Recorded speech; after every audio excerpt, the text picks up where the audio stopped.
A Cadeia da Prece, Jesus, mais perto de você. Bom dia, bom dia, bom dia, bom dia Curitiba, bom dia interior, bom dia às múltiplas cidades até onde chegamos, através dessa rede de TVs, né? Seja a Band, seja a Top TV, seja a Central TV, né? E você pode ver aí no rodapé os nossos programas, nossos horários em todas as emissoras, não é? Dando graças a Deus por esse início de um novo ano, apesar de preocupante para todos novamente, não é isso? Mas é tudo uma questão de cuidados, né? Sem querer criticar ninguém, não é exatamente isso, mas já criticando, isso é o resultado do que aconteceu lá para trás, bem recente também, né? Tanta praia, tanta gente, amontoado, nunca se viu tanta gente nas praias, né? E automaticamente em ônibus, enfim, em todos os lugares, né? O resultado final só podia dar nisso mesmo, né? Mas a gente sai dessa também, se Deus quiser, né? E tocamos a vida. O fato é que começamos o ano realmente, não foi com o pé direito, foi com os dois pés, como se diz, né? Graças a Deus, né? Pastor Acunha fez 6 noites, né? Com um público realmente maravilhoso, um resultado espiritual ainda mais extraordinário, com as mensagens que ele pregou aqui, né? Na nossa cruzada, 6 dias de clamor para 12 meses de vitória. E como a vida, ministério, tudo é como bicicleta, né? Se parar, cai, né? Continuamos, né? Esse mês mesmo, agora, logo no final do mês, dias 28, 29, 30, 31 e dia 1º, eu recebo o pastor Wagner Pereira, lá de Joinville, grande amigo, grande pregador, com também uma cruzada poderosa, unção, alinhamento e conquistas. Vai ser maravilhoso. Batismo no Espírito Santo, cura pela fé, avivamento, enfim, vai valer muito a pena estar com o pastor Wagner nessas 4 noites, encerrando esse mês de janeiro e já iniciando o mês de fevereiro. E em fevereiro, na metade do mês, vou receber o pastor Fábio Rodrigues, já veio de bem mais longe, não é? Que vai ministrar uma cruzada muito pertinente, né? Que é a visão de Ezequiel. O significado dos 4 rostos, tanto da visão de Ezequiel, como lá em Apocalipse, e aquilo que identifica a igreja do Evangelho quadrangular, né? Então são 2 cruzadas que vai valer realmente muito a pena você vir com a sua família participar. E eu queria desafiar vocês, estamos começando uma nova fase, né? Um novo tempo, uma nova jornada, novos projetos, novos ideais, vamos assim dizer, né? Que é o ano de 2022, com tudo aquilo que vier pela frente, que nós vamos vencer, se Deus quiser, com a ajuda de Deus, nós vamos vencer em nome de Jesus, né? Eu quero desafiar vocês a virem estar conosco. Nós temos um complexo bastante grande aqui em Campo Comprido. Nós somos 10 mil metros de área, um amplo estacionamento. Nós temos 3 templos aqui dentro e múltiplas salas arejadas, espaçosas, tudo conforme tem que ser, para a escola bíblica, para o trabalho com as crianças e para o Instituto Teológico Quadrangular, cujas aulas começam agora já em 8 de fevereiro. Ligue para cá, venha estar aqui, faça a sua matrícula, que 8 de fevereiro começa o ano letivo do Instituto Teológico Quadrangular Ecoville.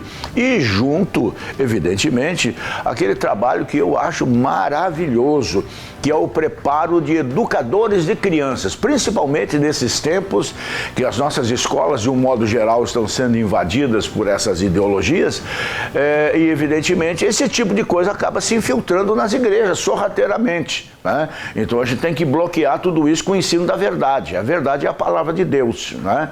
Então, você, pastor, separe pessoas, né, para que venham fazer o curso da missão quadrangular, missão infantil quadrangular, o MQCC, que a gente chama, né?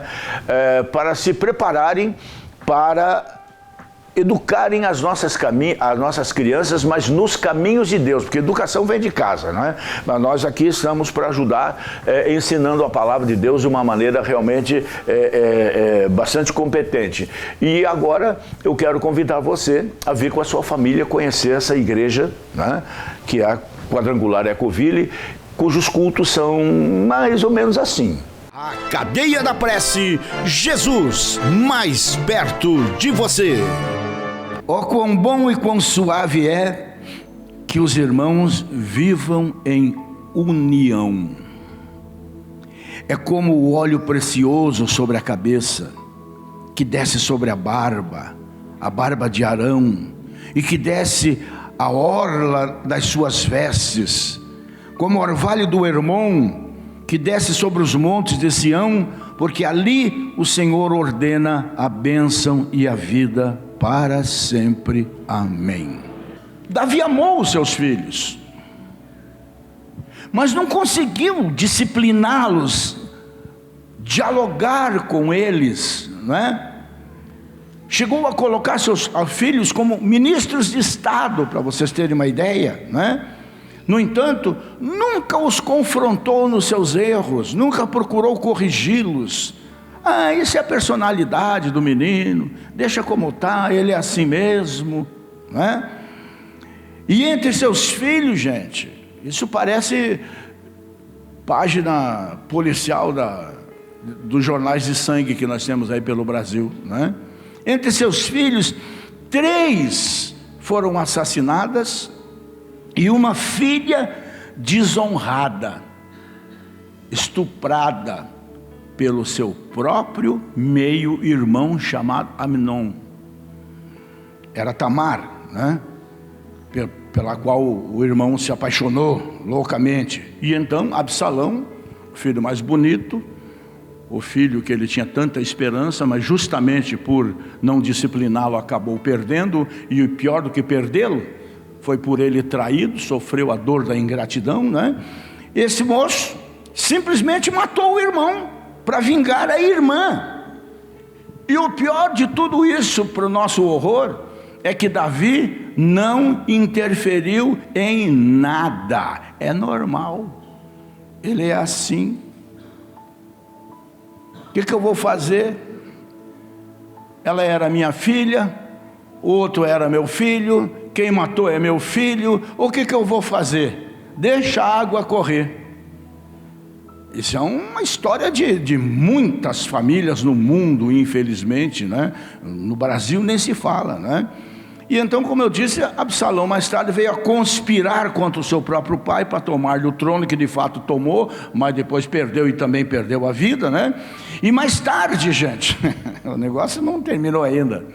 Quando Salomão assumiu o governo, por causa de política, teve a força de expressão, né? Teve que matar seu irmão Adonias, que também tentou roubar-lhe o trono. Olha, se me permite a palavra, que esculhambação de história de família essa aqui. Na casa de Davi houve ódio, houve conspiração, teve estupro, teve derramamento de sangue, porque o pai foi relapso, fez vistas grossas, nunca aprendeu a dizer não dentro de casa. E quando Davi escreveu esse salmo que nós acabamos de ler, né? Você nunca mais vai ler esse salmo como você lia antigamente, né? Por isso que eu digo, cada salmo tem uma história. E é uma história, se não é uma história inteira de vida, é uma história de um pedaço de vida do autor. Como o Salmo 73, onde Jedutum reclama de tudo e de todos, da política e essa coisa arada toda, né? Expressa um pensamento, um sentimento, uma situação de momento, né? Mas quando ele escreveu esse salmo, ele tinha consciência agora, mais do que nunca, porque agora ele fazia um balanço da sua vida, olhava para trás, e ele tinha consciência da importância da união entre irmãos. Essa consciência que Jesus teve antes de caminhar para a cruz, horas antes de caminhar para a cruz, quando ele instituiu a ceia do Senhor, para manter a unidade do corpo, que é a igreja. Uma coisa leva a outra, né? E ele agora, Davi, sentia na pele o que é ter uma casa dividida. Ele via a diferença das famílias dos seus soldados, de outros, afinal de contas, talvez parentes e tudo, e via o resultado da sua incoerência dentro de casa. E como disse Jesus, um reino dividido não prevalece. Uma casa dividida não prevalece. E nós temos que ter esse entendimento na nossa família, numa sociedade, na nossa vizinhança. Nós temos que ter essa consciência, especialmente dentro desta igreja, porque esta igreja aqui não é e nunca foi, como o pessoal usa assim, né? Como força de expressão, a igreja do pastor Rogério. É uma força de expressão. Quem sou eu? Quem é você? Quem somos nós? Essa é a igreja de Cristo. E nós temos que ter consciência disso. Essa é a igreja do Senhor. E ela não pode estar dividida por ideologias, por pensamentos, por comportamentos, por ressentimentos, por coisa nenhuma. Por coisa nenhuma, né? Porque senão, como disse Jesus, ela se desarticula e ela vai acabar desmoronando. Não tenha dúvida disso, não é? A divisão, a inveja, a intriga, essas coisas todas são sinais de muita imaturidade, carnalidade, apego ao mundo. É assim que funciona, gente, né? No entanto, pelo que Davi teve que chegar ao arrependimento, muito tempo depois, que não dava mais para fazer nada, os filhos já estavam mortos, a filha já tinha estragado a vida, o filho mais querido já o tinha traído, já tinha morrido, né? Agora não tem mais o que fazer. No entanto, ele percebe, e por isso ele canta, ele coloca uma palavra para a eternidade, dizendo que a união entre os irmãos é uma bênção singular. É uma bênção poderosa. E Davi então, e aqui eu vou tentar começar a mensagem, né? Com o tempo suficiente para nós participarmos sossegados da ceia, né? Ele mostra que a união entre os irmãos é bonita, é que faz diferença. Nós somos uma igreja pentecostal, acostumada com batismo no Espírito Santo, acostumada com cura divina, acostumada com expulsar demônios, e o lamentável de tudo é que a igreja é muitíssimo mais conhecida por isso do que pela sua unidade, pelo amor vivido. É triste, mas é verdade. Mas ainda é tempo. Nós não somos velhos, somos tudo moleque aqui, né? Tudo jovenzinhos ainda, estamos aqui na flor da idade, né? De nós aprendermos, antes que venham os maus dias, dos quais nós venhamos a dizer, não tenho neles contentamento, né? A união entre os irmãos é bonita, a palavra bom traz a ideia de bonito, de belo. Uma família unida é um retrato vivo do que existe de mais bonito, apesar de todas as suas diferenças. Uma igreja unida pelo amor é a maior demonstração do evangelho no mundo. Eu recebo jornais e revistas que eu assino, que trazem notícias do mundo inteiro, do que está acontecendo por aí, de quantos irmãos nossos são assassinados, são torturados todos os dias. Notícias da China, onde oficializaram a igreja evangélica lá no padrão socialista. Ou seja, por que esse mês termina meu programa na Band? Pela mesma razão que terminou ontem, o do R.R. Soares. Porque foi comprada pelos chineses, grande parte. E para comunista e socialista, Não tem lugar para cristianismo em hipótese nenhuma, então tem que varrer, tem que tirar. Fazer o quê, né? Mas a verdade é o seguinte, nessas revistas todas que a gente vê o poder do amor das igrejas no mundo socorrendo países comunistas, irmãos nossos, eu quero dizer, em países comunistas, socorrendo o povo sofrido da África. Vocês não têm noção do que os evangélicos fazem no mundo de bom, e isso salta aos olhos da sociedade, da imprensa. Só que a imprensa, evidentemente, nunca vai noticiar essas coisas, porque a imprensa, num país como o nosso aqui, liderada pela Globo, está tudo na mão do coiso, infelizmente.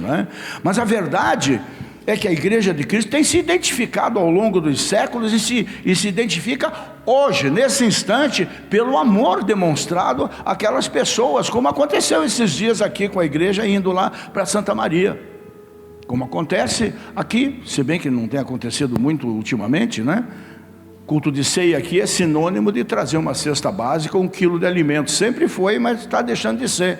Talvez até porque eu não tenho cobrado de vocês, porque tem muita gente, se vocês não sabem, que nós vamos levar cestas básicas em casa, e às vezes algumas coisas mais, para ajudar, para que não passe, no mínimo, não passem fome. Então nunca esqueça, culto de ceia, tem uma oferta à parte, que a gente costuma trazer para a igreja, é 1 quilo de arroz, é uma cesta básica, é uma lata de azeite, é alguma coisa para criança, leite, assim por diante. Mais do que nunca, as famílias lá fora estão precisando e batem a nossa porta, e a nossa única forma de demonstrar o amor é justamente dessa forma, entregando alguma coisa física para que eles possam entender o amor imaterial demonstrado pela igreja, e eles possam então desejar estar conosco aqui também, para amanhã também estarem contribuindo, porque isso é o que Deus faz na vida daqueles que se aproximam dele. Amém, gente? É o amor que nos identifica como discípulos de Cristo, a generosidade que agrada tanto ao coração de Deus, e a união do povo de Deus reflete esta glória maravilhosa de Deus e atrai as pessoas, gente, atrai as pessoas, porque nós, nesse sentido, nos tornamos simpáticos. Tem muita gente dentro das igrejas que não entende isso, quer ir pular carnaval, fazem até bloco carnavalesco evangélico, querendo ser simpático. Não. Tem gente, não, mas Paulo se fez de tolo para ganhar os tolos. Mentira, mentira e mentira. Não está na Bíblia isso.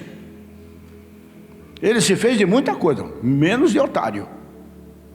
E a igreja tem se feito de otária, de tola, se misturando ao mundo. Podemos e devemos nos misturar ao mundo, mas sempre sendo sal. E sal arde. Não é verdade? Então, gente, uma igreja unida, uma igreja que trabalha junto, como a gente pôde ver, e essa demonstração tremenda, é forte, é poderosa, porque onde reina o amor, Deus habita. Deus habita onde existe união. Aí eu volto ao princípio da ceia. Foi o cuidado de Jesus. Periodicamente, na igreja primitiva, era feito todo domingo. Aí ao longo dos anos a igreja foi crescendo, se multiplicando, as coisas se tornaram um pouco inviáveis e a gente passou a fazer um domingo no mês, E isto torna o ambiente mais aconchegante, porque é o culto em que deveria acontecer em todos os cultos, é o culto que a igreja toda vem. Às vezes só vem naquele, mas graças a Deus que vem pelo menos naquele, que seja esse aqui, Então, gente, onde prevalece a comunhão, pessoas crescem num ambiente saudável. Pessoas crescem num ambiente de compreensão. Compreensão, não negociando o que é sagrado, não negociando o que é santo. Numa igreja assim unida tem solidariedade, que a gente procura de alguma maneira prestar. Tem comprometimento, tem ajuda. Há um só sentir, uma só alma, um só coração. E o texto aqui, porém, não defende a união de todas as pessoas. Não é isso. Não está falando aqui de ecumenismo. Muito pelo contrário, muito longe disso, né? A palavra de Deus condena, por exemplo, começando pela união do crente com o incrédulo, porque nós sabemos no que vai dar lá na frente. Muita irmãzinha aí que se encantou com o príncipe, depois que casou, preferia ter casado com o cavalo, porque acaba descobrindo que casou, né? Acaba se afastando, nem que seja na base da pancada, acaba se afastando da igreja. Não podemos nos colocar, como está lá no capítulo 6 de 2 Coríntios, né? Debaixo de jugo desigual com aqueles que não creem. É o que a Bíblia diz. Isso não é um processo de exclusão, é um processo de cuidado, né? É um processo de cuidado, porque não existe associação entre trevas e luz.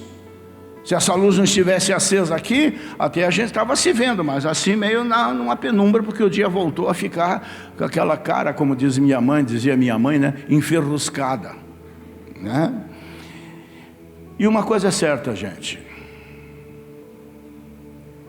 não há união fora do Evangelho. Não existe união fora da verdade. Está aí a política que não me deixa mentir. Ali ninguém é amigo de ninguém, mas ninguém mesmo. Pais e filhos que acabam se elegendo, acabam depois se entregando aí, e brigando, e dividindo, e rachando, por causa de partido e ideologias, esse tipo de coisa, né? Então a associação de homens e mulheres de Deus com aqueles que negam as doutrinas essenciais do Evangelho não é bonita, em nada. Pelo contrário, é condenada por Deus, e nós precisamos tomar muito cuidado com isso. Amém? Segundo ponto, a união entre os irmãos, ela é terapêutica. Eu tenho visto testemunho, ouvido testemunhos da visitação, né? Dos atendimentos com os pastores aqui o dia inteiro. Nós estamos sempre abertos aqui de manhã à noite. Nós temos ouvido testemunhos maravilhosos dos discipulados, da Universidade da Família, Mulher Única e o Homem ao Máximo. Nós temos ouvido testemunhos extraordinários do Instituto Teológico. Nós temos ouvido testemunhos maravilhosos do nosso trabalho com crianças, com adolescentes, com juniores, com jovens e assim por diante. Claro, não acertamos 100%, mas procuramos acertar, dar o nosso melhor, né? Isso significa que a igreja é terapêutica. Só o fato de você estar aqui nessa manhã, cantando esses hinos com a Mary, né? Se bem que seu último vocês não sabiam cantar, porque nós cantamos diferente, é bom que ela saiba. Não é? Isso é terapêutico. Você vem estressado, cansado, irritado, sentindo dores nos ombros, no pescoço, e você nem percebe. Você começa aqui a cantar, bater palma, não sei o que, você começa a ouvir uma palavra, você recebe uma oração, e quando você sai, você deixou 1 tonelada aqui. Então a igreja por si só, ela é terapêutica. As pessoas mais felizes do mundo, eu disse felizes, não as que parecem ou que dizem ser, as pessoas mais felizes do mundo, isso também é estatístico, são aquelas que frequentam uma igreja.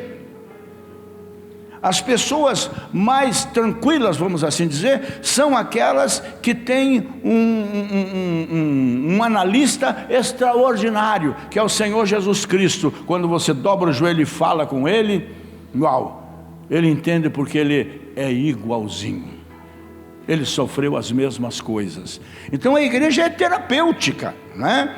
E o óleo aqui, unge-me a cabeça com óleo, dizia Davi no Salmo 23, ou aqui é como óleo precioso sobre a cabeça, que desce sobre a barba de Arão, e que desce a gola, né? A gola das suas vestes, ou mesmo muitas vezes escorrendo pelo vestido até embaixo, sobre as franjas, ou sobre a barra ali, né? Então o óleo era usado para ungir, mas também era usado para curar. E quando existe união na família, quando existe união na igreja, aí abrem-se todos os canais terapêuticos para corpo, alma, espírito, emoções, relacionamentos, né? Porque aí o Espírito Santo encontra liberdade para agir nas nossas vidas, onde há comunhão, a unção do Espírito. E onde a unção do Espírito que desce sobre a vida das pessoas, há tratamento, há cura. E a falta de união, ao contrário, gera conflito, gera divisão, gera contendas, maus pensamentos, maus hábitos, e vai fragilizando a igreja como um todo. Então nós temos que observar isso no individual e no coletivo sempre. Porque não tem outro caminho a ser seguido que não seja deste manual, deste GPS aqui. Qualquer outro vai ser nocivo para todo mundo, afinal de contas. Então nós temos que andar, como disse Isaías, este é o caminho. Este é o caminho, andai nele. Jesus disse, eu sou o caminho, a verdade e a vida, não é? O Senhor ordena, está escrito aqui, a sua bênção sobre uma família unida, sobre uma igreja que tem um só coração, uma só alma, que não pensa em si particularmente, mas pensa no todo, que não pensa só no agora, mas pensa no amanhã, e mais do que no amanhã, pensa na eternidade. Porque aqui, quem não é cobrador é tudo passageiro, não é? É tudo passageiro, não é? Então, gente, essa bênção não é desvinculada do Senhor. Pelo contrário, é Ele que ordena. Tudo isso que nós acabamos de ler nesse salmo, a presença dEle, a pessoa dEle, nada é desvinculado dEle. E essa presença, essa pessoa, esse Espírito, essa graça, essa unção, essa direção, esse amor, é a maior de todas as bênçãos, como o orvalho do Hermon, que desce sobre os montes de Sião, porque ali o Senhor ordena a bênção e a vida para sempre. Sempre viçoso é o que o Senhor quer de mim e de você, dessa igreja aqui. Lutero, para encerrar, Martinho Lutero, grande herói da reforma nos anos 1500, né, costumava dizer que uma masmorra, né, uma prisão de pedra, com Cristo é um trono, e um trono sem Cristo é um inferno. Um outro grande pensador cristão, que eu tenho um livro maravilhoso dele, inclusive, Agostinho, dizia que Deus sente prazer em nós. Olha o que ele dizia: Deus sente prazer em nós quando nós sentimos prazer nele.